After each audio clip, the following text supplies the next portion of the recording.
to this. You're doing some work passionate about, you would rather serve elf. Okay, I feel comfortable. Oh, comfortable.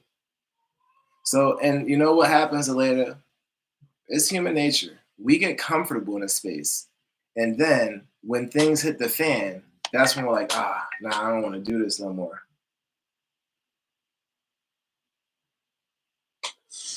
So, do you think that that's something that you're facing, right? Like, I'm comfortable right now, but if things really get bad, I'll explore another opportunity because I need more. I want more. I know I can do more. What are you thinking? What does that mean to you when I say that?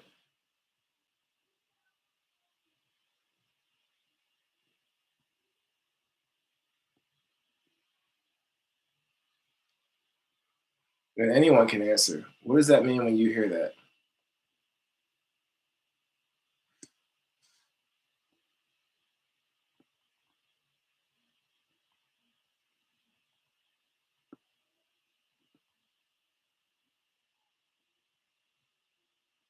And some of you, and okay, never get too comfortable. Why not? Share with the people. Why not?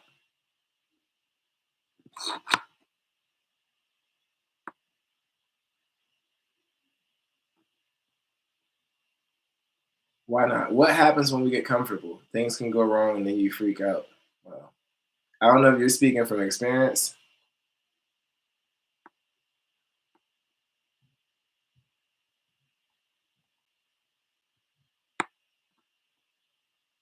In general. Yeah, it's true. And here's the other thing: when we get comfortable, we become stagnant. Like we're not seeking to better ourselves because we already have quote unquote arrived. Complacency. There you go. Exactly. Why do we settle for complacency though? And this is what gets us in that whole like worst case scenario way of thinking. Like we literally wait till something bad has happened till we tap into our true potential. And we may come out on the upper end and truly get to the place we ultimately wanted to. But why do we want to put ourselves through all that? Why do you want to put yourself through all that hassle? For what?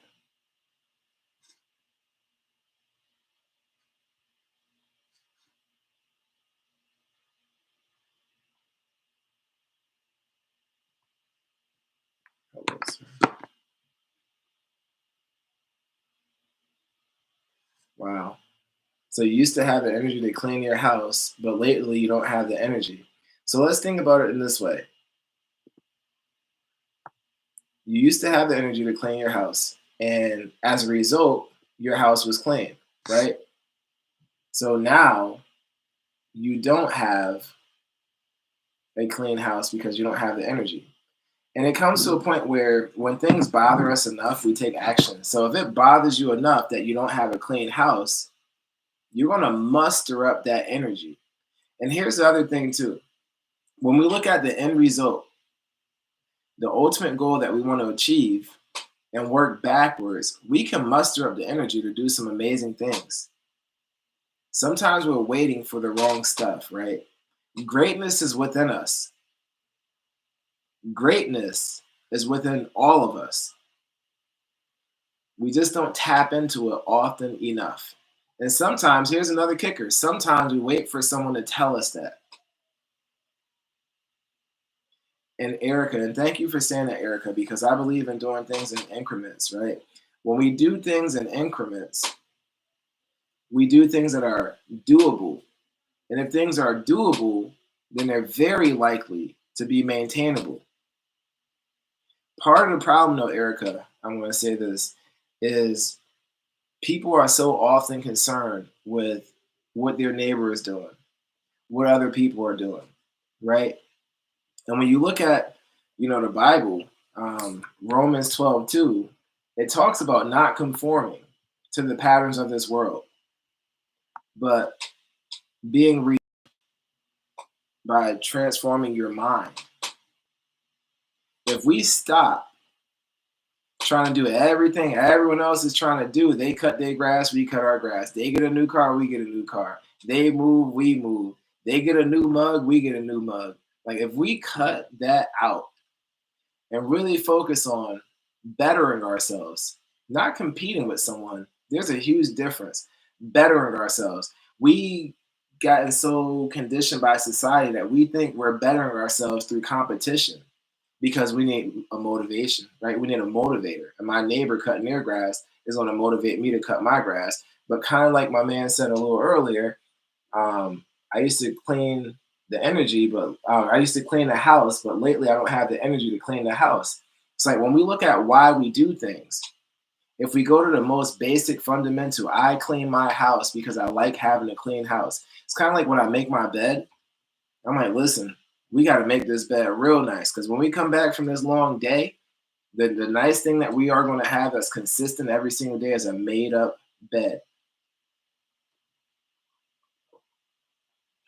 One of the things I did when I first started coaching, I had a client that just didn't even know where to begin. So I gave them an assignment. We got to identify some small victories because people that are successful become successful from repeated experiences of success.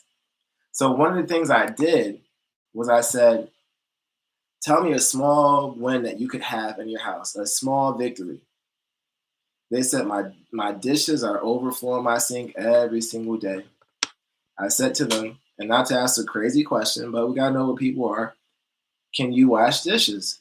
And they looked at me like, Dr. Lewis, of course I can wash dishes. I said, there's your small victory. When you leave, go clear the dishes out your sink.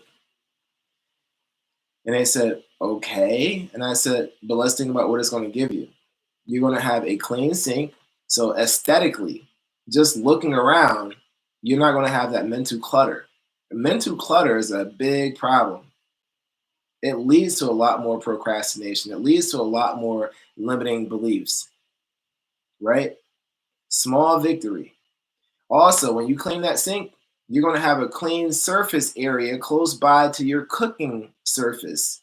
That feels good. There's nothing like cooking on a nice, clean surface.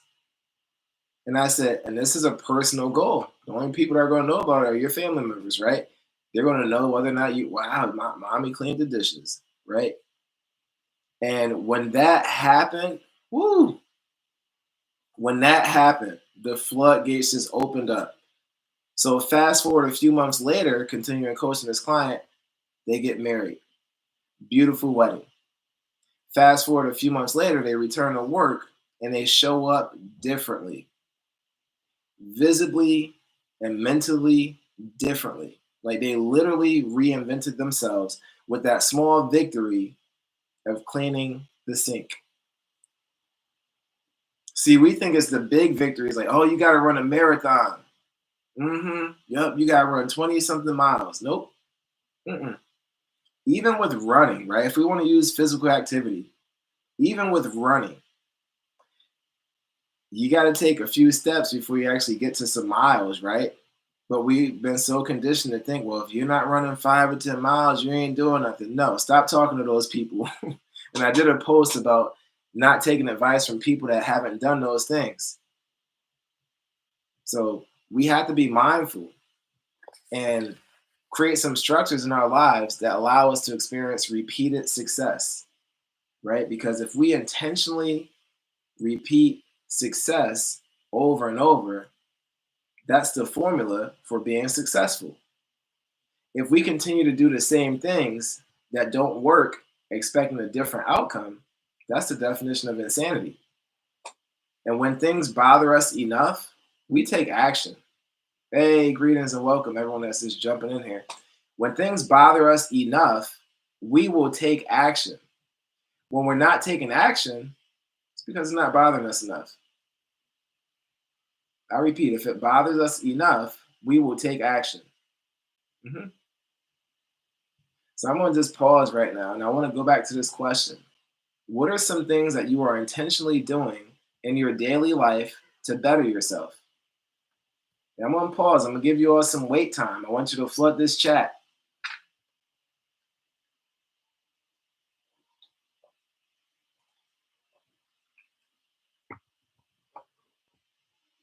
What are some things you're intentionally doing to better yourself?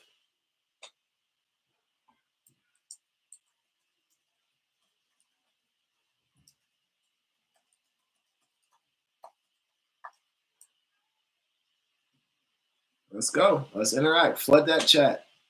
Give you some time. I know some of you are typing on your phones. I get it.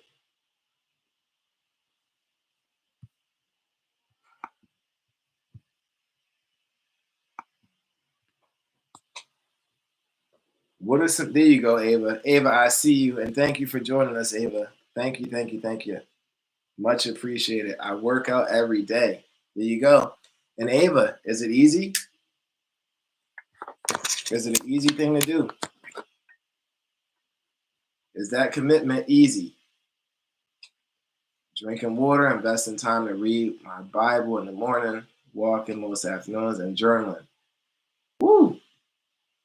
So it gets easier. There we go, right? It gets easier. And I think people who struggle with some of this, let go of negative thinking, enjoy my time. Woo! Yeah, let's go.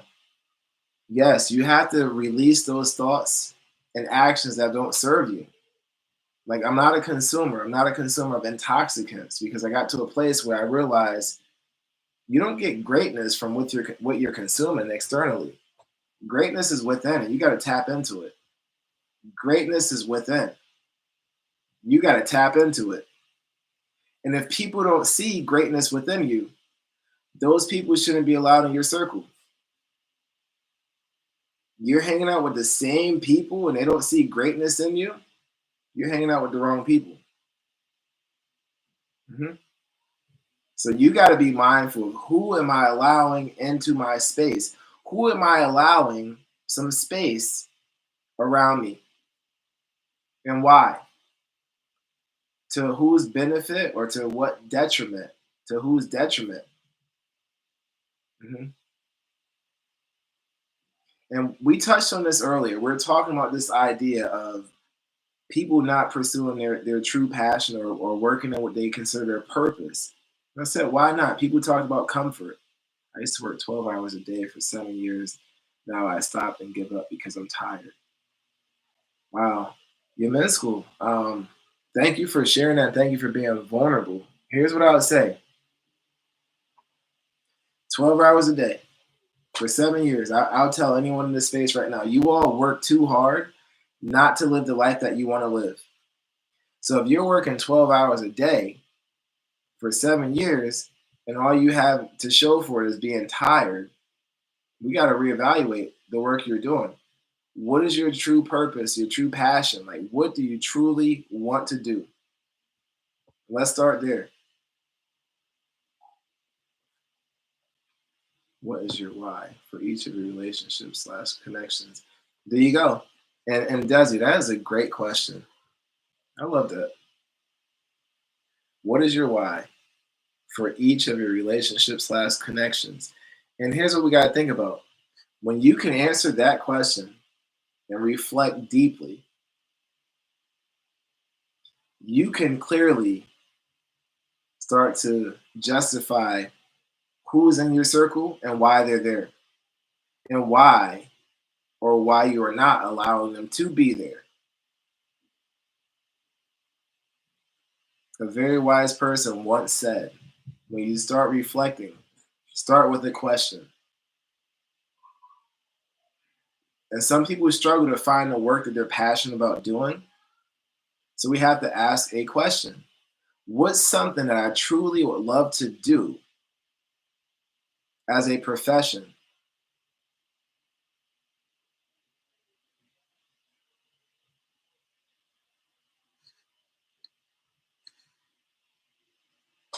So you're in school. I see that you clearly value education. Here's what I'll say about education as someone that has two master's degrees and a bachelor's and a doctorate. Education depends on what you're doing with it. And what I mean by that is if you want to be a social worker in a school, yes, you have to get some formal education, master's degree at MSW, right? However, If you want to be a content creator, there's no content creator degree. So it really depends what you want to do. If you want to be an author, you don't have to have a formal education. There are tons of coaches that don't have a formal education. God rest his soul, but Bob Proctor was one of them. So I see, what is your favorite book? Ooh, I got a lot. I got Jim Quick, Limitless, James Clear, Atomic Habits. Let me see, Joseph Murphy, The Power of Your Subconscious Mind. I got a ton of favorites. That it would take the rest of this live for me to put. And I know you said, "What is your favorite book?" You're like, I said singular. I don't have one favorite book because they all do something different for me. Here's my favorite book, the Bible. Here's my favorite book, the Bible, and here's why. Because there's so many biblical principles throughout the Bible that literally apply to every single thing that we do. Right?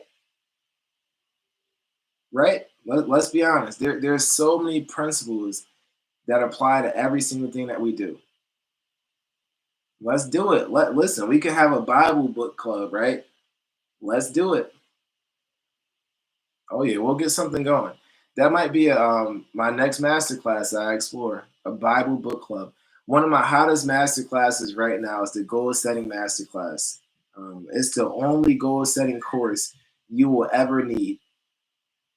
It's the only goal setting course you'll ever need. So I'll explore that opportunity, look into a Bible book club slash masterclass platform. See what I could do with that. And let me just think of some examples I have off the top of my head. There's so many Bible verses on validation, for example, right? So let me pull up my Bible for a moment. Give me a sec here. So, for example, Proverbs 25:27 explains, "It is not good to eat much honey, nor is it glorious to seek one's own glory."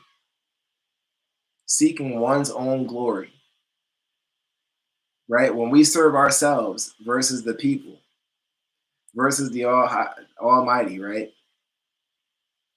Let me see if I got another one on validation, because we've been so addicted to validation in our society. We need people to tell us our idea is good, our outfit is good, our tie is nice, it matches. Like we need all that stuff. That's what we think we need, right? We think we need validation. We've been conditioned to need validation. We need validation for when we're parking our car, right?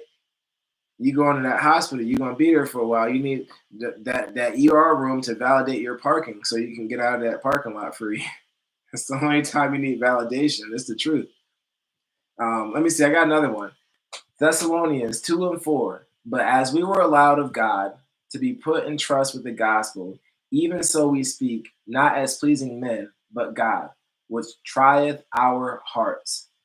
We're so busy people pleasing. We're so busy people pleasing that we forget who we're supposed to please and serve. Mm-hmm. Yep. It's the truth. And here's one more I'll share, Galatians 5:26. Let us not be desirous of vain glory, provoking one another, envying one another. Here's what I say about envy. Envy is when you want something that someone else has. Jealousy, also a problem as well for many of us. And jealousy is about when you feel threatened by something, right? So you might feel a little jealous, like when you're the baby and then your parents are having another baby. So there's a little jealousy. Uh-oh, baby's gonna get to sleep in the bed. They're gonna put me in my room now, right? And it happens from, babies, toddlers through adolescence through adulthood. And it's a cycle that if we're not aware of it, we have to use our awareness to break some of these cycles. We have to use our awareness about ourselves, about our actions, our intentions to break some of these cycles. And here's the thing, some of us walk over things or buy things and ignore them, because if we ignore them, we don't have to do anything. If you acknowledge something, it requires you to take action. If you acknowledge it, now you're committed to doing something about it. Or you could do one of these. You see it and you look around and see if anybody saw that you saw it. hmm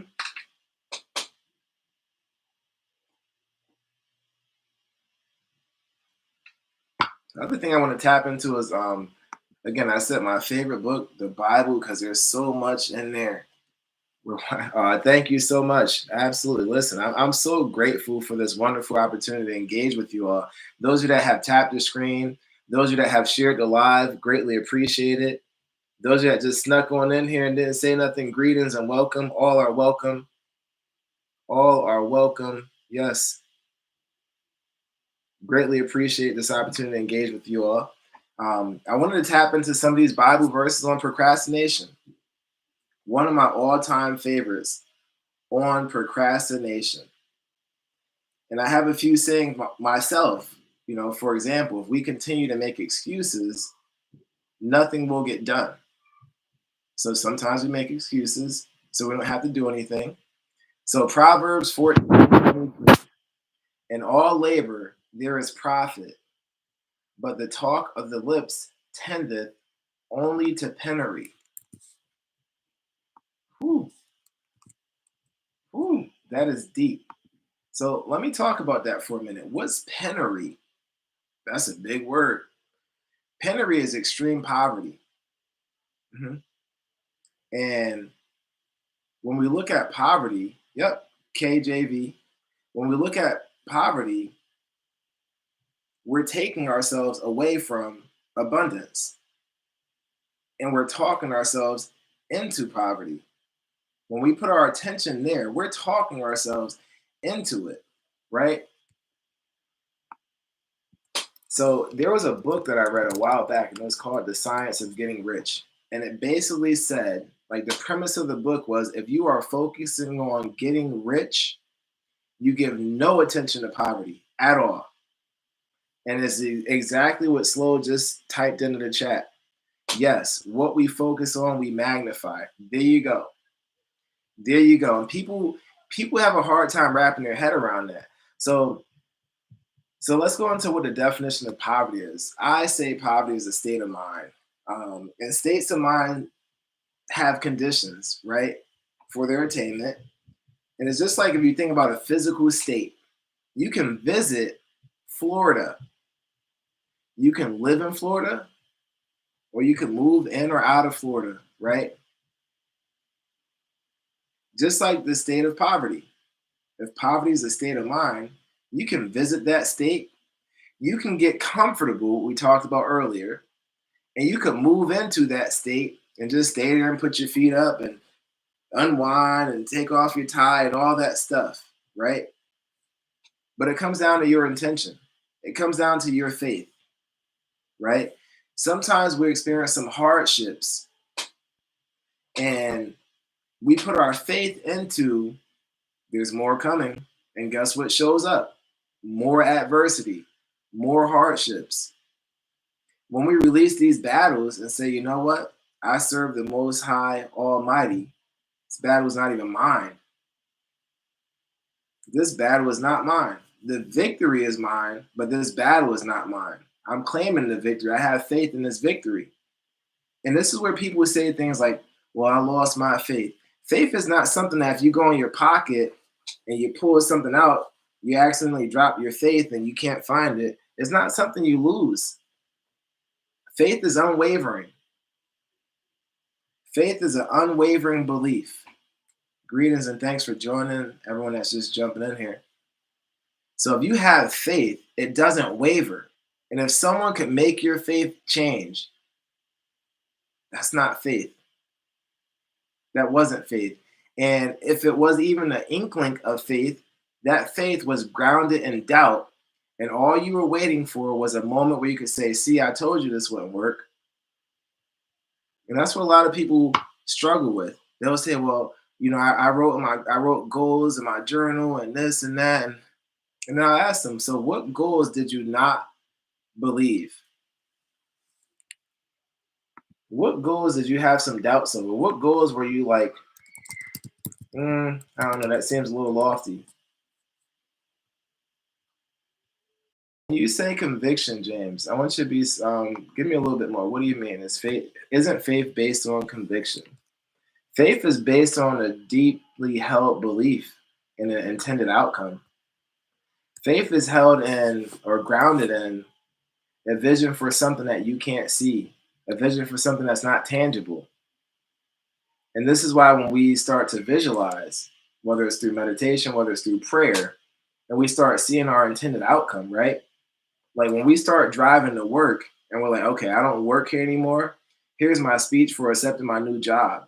I could say it to you fluently right now. It's truly an honor to be here.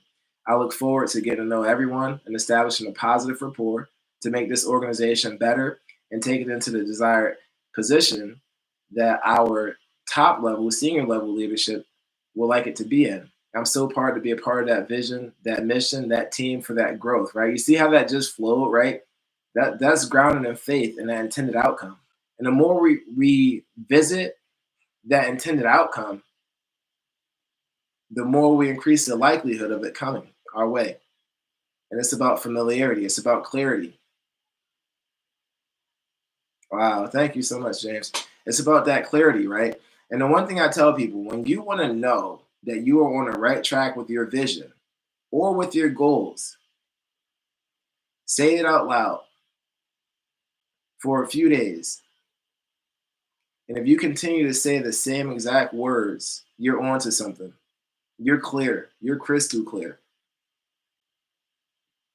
There you go, James. Shout out to you, James. I'm not sure how long you've been sober. I could imagine maybe a few weeks or a month because I know we recently connected. Um, Sobriety is not easy. It's not easy, and every person's journey is unique. Those of you that are in this space, I had the opportunity to actually speak with James.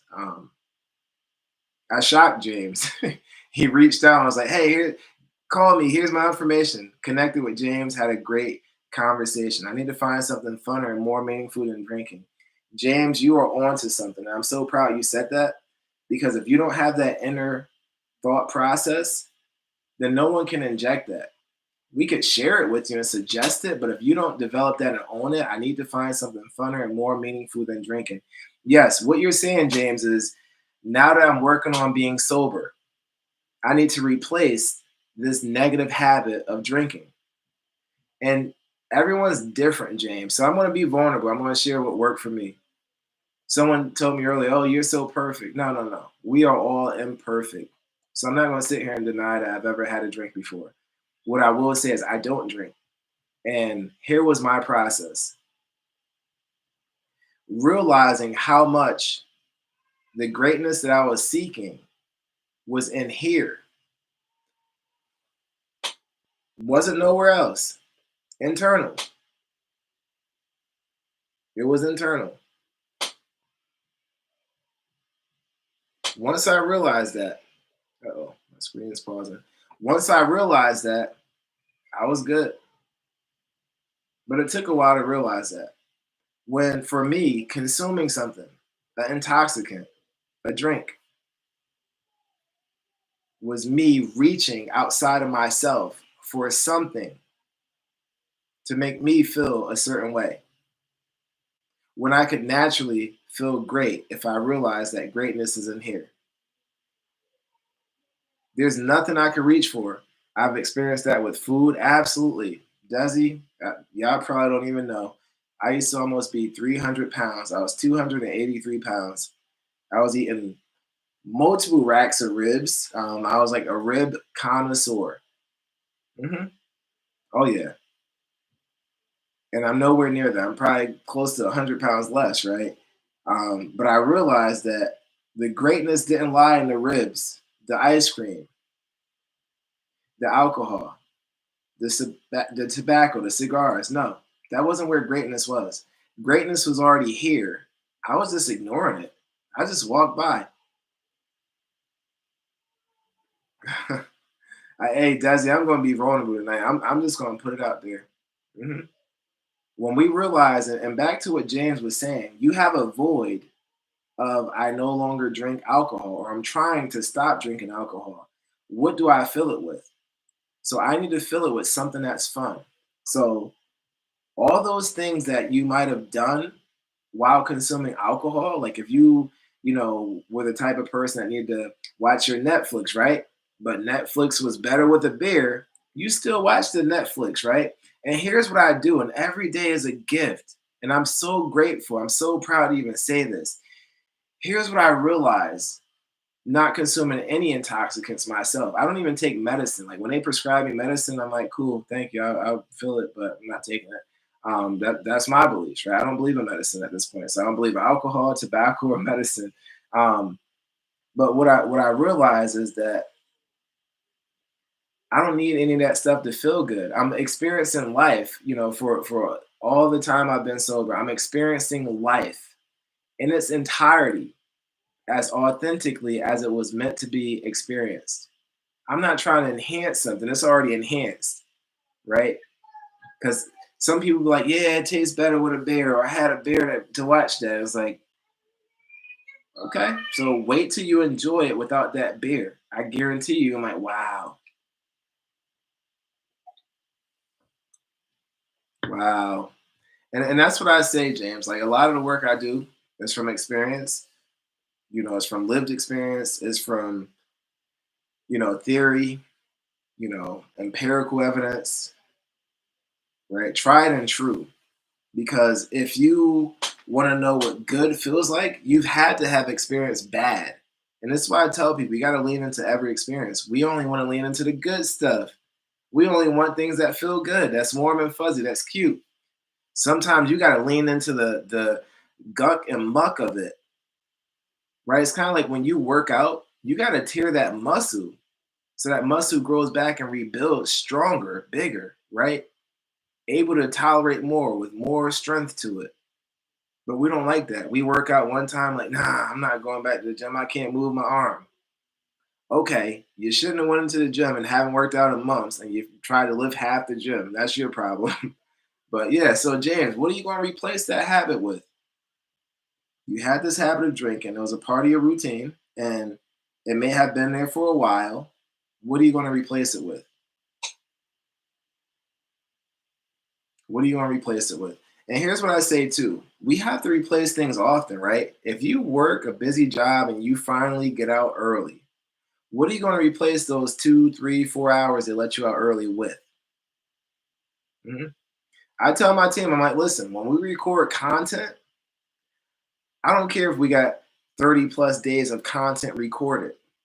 We still have a schedule where content needs to be recorded and edited and all that stuff. So, what are we going to do with that extra time since we have so much content? We have a surplus of content. We could better ourselves and look at how we record, the angles, the lighting, all those different variables that still keep us being productive and working towards the end goal of creating better, more engaging content. I need to do something more with the community and help people. Yes, you do, James. If that's what you feel like you're called to do, go do it. Go do it. And pick something that's going to become a part of a regular schedule for you. I know you said before you were into coaching. I think you said lacrosse. I'm not sure, but I think you said coaching. And James, it's hard for me to remember things. Um, we haven't seen each other or spoken regularly enough. So I'm trying to piece everything together. But salute to you for your sobriety. Um, but I just wanted to jump into that conversation for a bit because, yes, you had a habit. Now there's a void.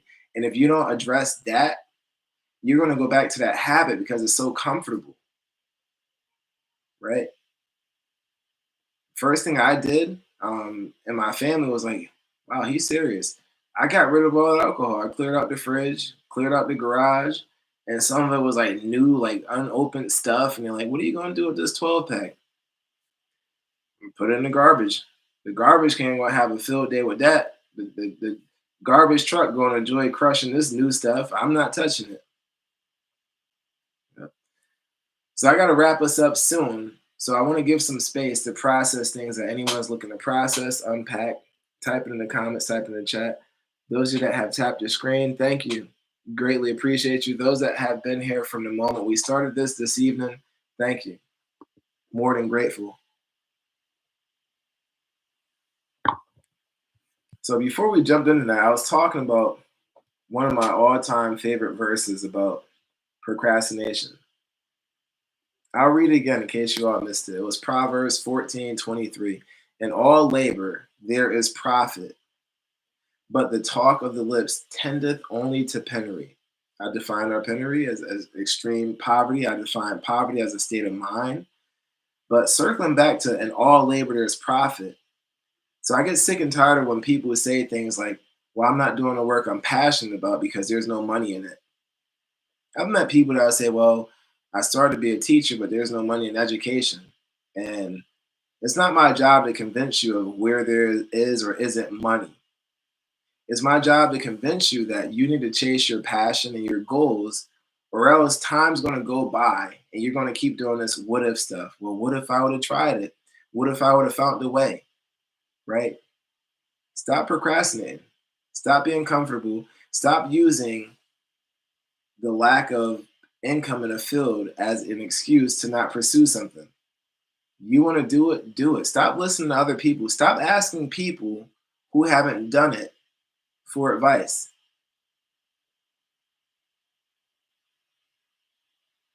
Wow. And James, I'm sure that's a much needed invention. I'm sure it's much needed. And James, you got to push that out there. Stop stalling. Don't share that idea with people that you already know will not support it.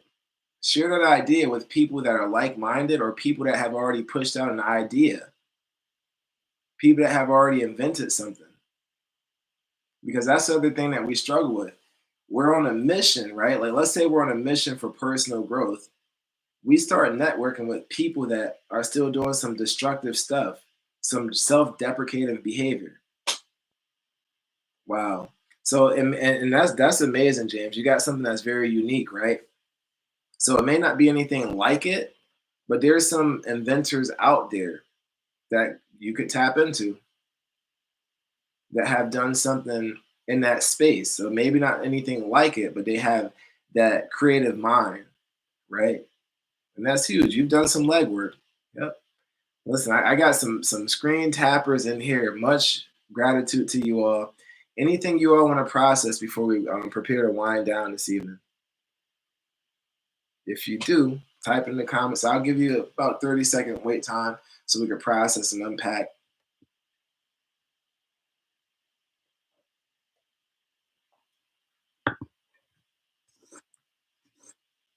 I hope you all realize that today was a special day. All right, take care, James. Thank you so kindly. Thank you. Thank you. Have a good night as well. I hope you all realize and know today was a special day.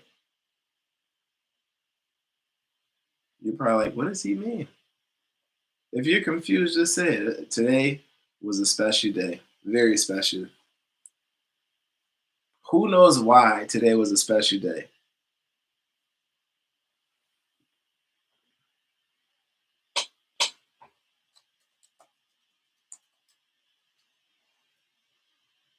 Who knows why today was a special day? You're like, Dr. Lewis, stop quizzing us and just tell us. There we go. Desi, there you go. Yes. Yes. There you go. Wow. Look at all of you. How y'all like my regulars around here. Y'all just know everything I'm about to say. Yes, it was a special day because we all were given the gift of seeing it. We were all given the gift of time to engage, time to do this again. Those that are with me every Wednesday at 7 p.m. Eastern time, thank you. Thank you. We use our time well and wisely with the gift that we're given today. Mhm. First thing I do when I wake up, I thank the Lord for the gift of another day. And then I journal. I journal about some positive, big goals, intended outcomes for my life, just like I teach people to do every single day. So I'm going to wind this down. I greatly appreciate this opportunity to connect with all of you. I greatly appreciate the opportunity to hear some of your thoughts, reflections, and insights, and continue to welcome them. every Wednesday, 7 p.m. Eastern Time. Wishing you all a great rest of your week. Wishing you all a positive evening as you unwind as well. I encourage you, stay prayed up, continue to be intentional with your actions, and make sure you're surrounding yourself with people that align with who you are. Much love and blessings to you all. Have a great evening, everyone.